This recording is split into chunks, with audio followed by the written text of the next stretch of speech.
Example number 7 है evaluate integration of dx upon under root of 9 minus 4x² तो यहाँ पर यह जो टर्म दिया गया है वो आपका मिसलेनियस इंटीग्रल में आता है। तो अगर आप यहाँ पे यह जो स्टैंडर्ड इंटीग्रल्स दिए गए हैं मिसलेनियस के, तो इसमें आप कंपेयर करेंगे तो यह आपका यह जो फर्स्ट फॉर्मूला है उससे मिलता जुलता है, क्योंकि आप यहाँ पे देखोगे ए स्क्वायर माइनस एक्स स्क्वायर यह डिनोमिनेटर में है और यहाँ पे भी यह 9 माइनस 4x² डिनोमिनेटर में है। तो इस वजह से हम यहाँ पे यह फॉर्मूला यूज़ करेंगे। तो आइए इसको सॉल्व करते हैं। तो सबसे पहले जो हमारा एजम्पशंस है वो हम लिखेंगे let I is equal to integral of D X upon under root of 9 minus 4x²। तो यहाँ पर इस एक्सप्रेशन में लाने के लिए हमें यहाँ पे देखो एक्स स्क्वायर है और यहाँ पे 4x² है, तो इस वजह से यहाँ पे हम इसे मल्टीप्लाइड बाय 4 और डिवाइड बाय 4 करेंगे, जिससे क्या होगा कि 4x² है ये आपका डिवाइड होगा तो कैंसिल होकर के आपको x² मिलेगा और यहाँ पर यह x² ही हमें चाहिए, तभी हम यहाँ पे ये फॉर्मूला यूज़ कर सकते हैं। तो इसको फर्दर सिंप्लीफाई करेंगे dx अपॉन, अब यहाँ पे देखो ये आप डिवाइड बाय 4 कर रहे हो और मल्टीप्लाई बाय 4 कर रहे हो, तो ये आपको अंडर रूट के अंदर करना होगा न कि बाहर, क्योंकि तभी आपका ये कैंसिल होगा ना। अदरवाइज आप इसके अंडर रूट के बाहर करोगे तो कैंसिल होना मुश्किल है, क्योंकि ये अंडर रूट है ना। तो इस चीज़ का आपको ध्यान रखना है। 4x² इसको आपने यहाँ पे लिखा, फिर इसी के साथ में इसको मल्टीप्लाई बाय 4 करो और डिवाइड बाय 4, और ये जो पूरा टर्म है आपका अंडर रूट में है। तो यहाँ पे मुझे सिर्फ डिवीज़न करना है, और ये जो मल्टीप्लिकेशन है अगर मैं इसको अंडर रूट के बाहर लेके जाऊँ तो ये आपका क्या हो जाएगा 4 का under root 2।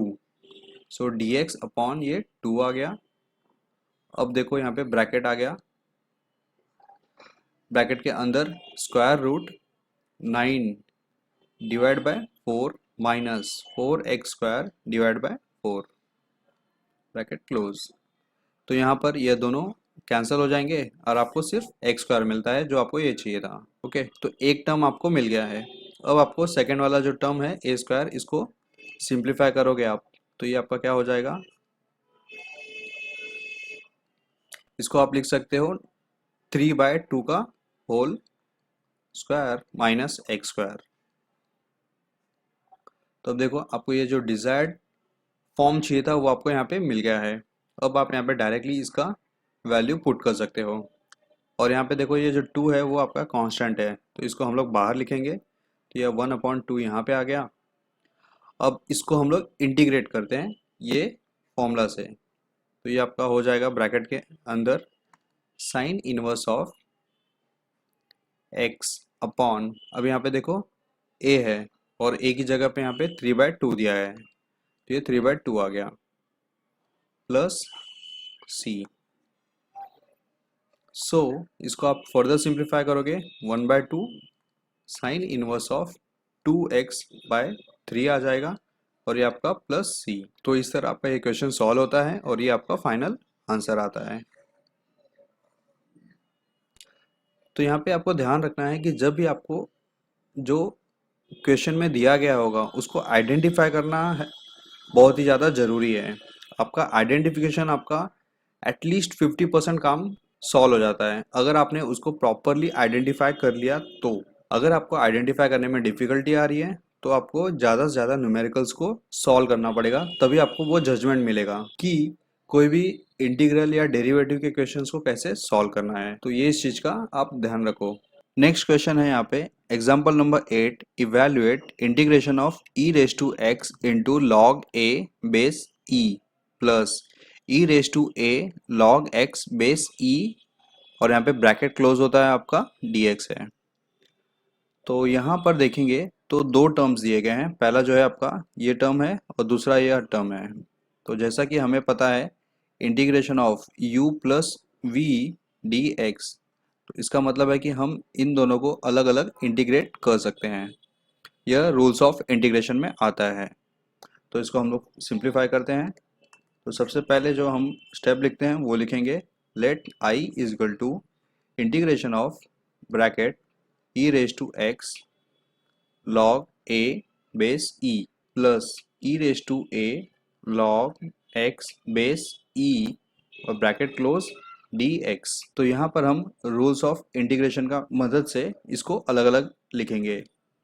E raise to x log a base e d x plus integration of e raise to a log x base e और ये आपका डी एक्स आ गया।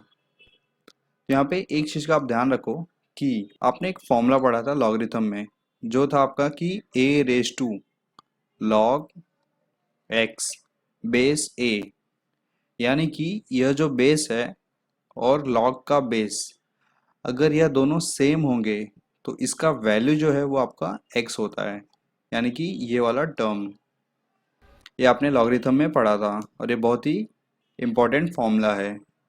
तो यही फॉर्मूला हम यहाँ पे यूज़ करेंगे। तो यहाँ पे देखो ये जो बेस है और यह लॉग का बेस है, यह दोनों सेम है।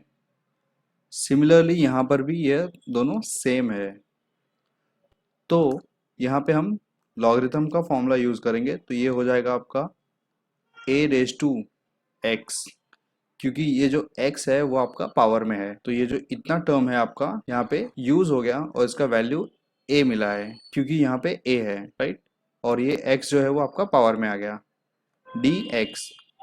सिमिलरली यहाँ पे भी यही हो जाएगा x रेज टू a और ये dx। तो यहाँ पे देखो आपका जो एक्सप्रेशन दिया गया था वो आपका एक सिंप्लीफाइड फॉर्म में मिल गया है। अब आप इसको इंटीग्रेट करोगे a रेज टू x का, तो ये हो जाता है आपका a raise to X divide by log a base e। अब इसका जो प्लस c है वो हम लोग साइड में कॉमन लिखेंगे सबके लिए। अब x रेज टू a, अगर आप इस टर्म को स्टैंडर्ड एक्सप्रेशन से कंपेयर करेंगे तो ये आपका होता है x रेज टू n के जैसा, क्योंकि ये जो a है वो आपका कांस्टेंट है, न कि कोई वेरिएबल है। तो ये हो जाएगा आपका इसका integration x raise to n plus one divide by n plus one. तो यहाँ पे देखो x raise to a plus one divide by a plus one. तो यहाँ पर आपका एक क्वेश्चन सॉल्व होता है और आपका यह फाइनल आंसर है। एग्जाम्पल नंबर 9 है evaluate integration of bracket 1 upon under root of 1 minus x square minus cos X और ये dx है। तो यहाँ पर ये जो क्वेश्चन है आपका बोर्ड 2007 में पूछा गया था। तो यहाँ पे देखो कि ये एक सिंगल टर्म है और ये आपका दूसरा सिंगल टर्म है, तो इस वजह से हम यहाँ पे जो इंटीग्रेशन है दोनों को अलग अलग कर सकते हैं। तो इसको हम लोग सॉल्व करेंगे।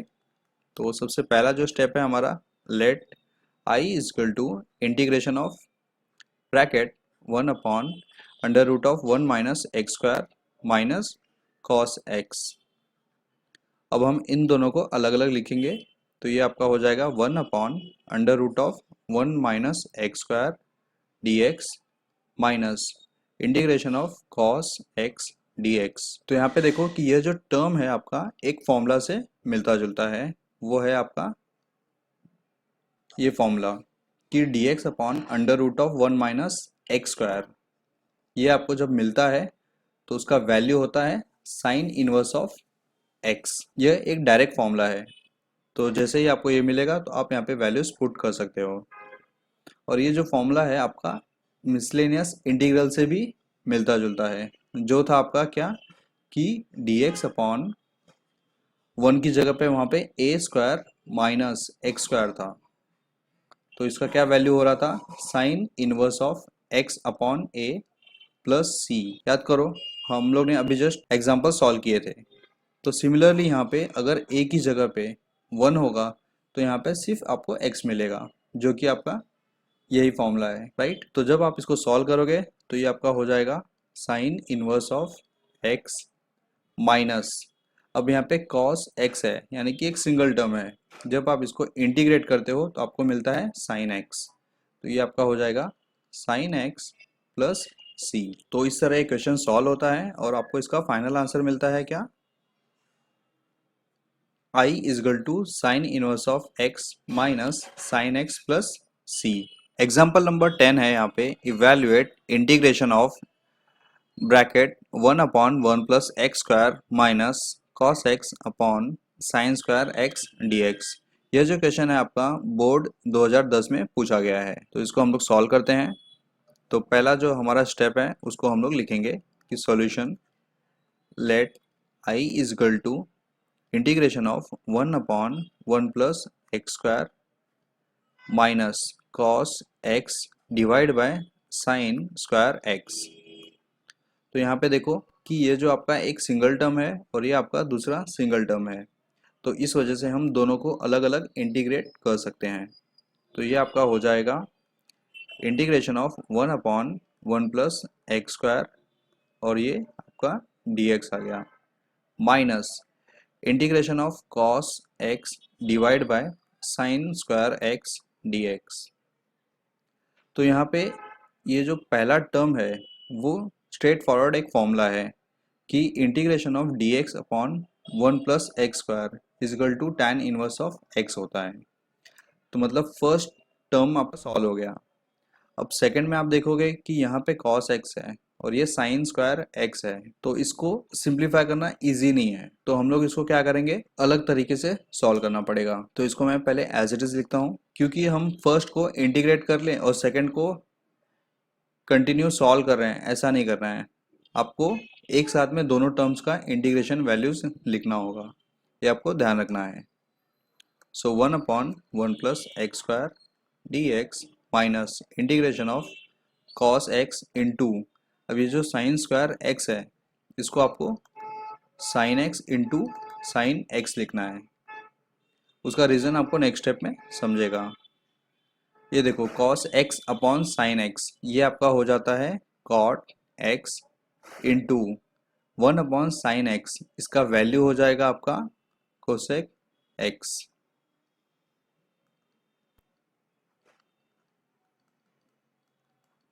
तो अभी आप यहाँ पे देखो कि यह जो टर्म है इसका वैल्यू होता है फॉर्मूला के अकॉर्डिंग माइनस कोसेक एक्स। तो अब देखो हम लोग दोनों को सेपरेटली इंटीग्रेट करते हैं। ये जो फॉर्मूला है इसको भी मैं यहाँ पे लिख देता हूँ कि integration of cot X into cosec X D X, इसका वैल्यू होता है माइनस कोसेक एक्स। तो यहाँ पे ये फॉर्मूला यूज़ करेंगे तो ये चेंज हो जाएगा tan inverse of x minus इसका वैल्यू होगा minus cosec x plus c। जब हम इसका ब्रैकेट ओपन करते हैं तो ये माइनस माइनस प्लस हो जाएगा, तो आपको क्या मिलता है tan inverse of x plus cosec x plus c। तो यहाँ पर ये क्वेश्चन सॉल्व होता है और आपको ये फाइनली इसका आंसर मिलता है। तो जो ट्रिग्नोमेट्री के सम्स होते हैं वहाँ पे बहुत ही ज़्यादा केयरफुल होना होगा आपको सॉल्व करने के लिए। तो सबसे पहला चीज़ है कि आपको फॉर्मूलाज पूरा बाय हार्ट होना चाहिए, तभी आप यहाँ पे ट्रिग्नोमेट्रिक जो रेशियोज हैं उसके साथ में आप सिंप्लीफाई कर सकते हो।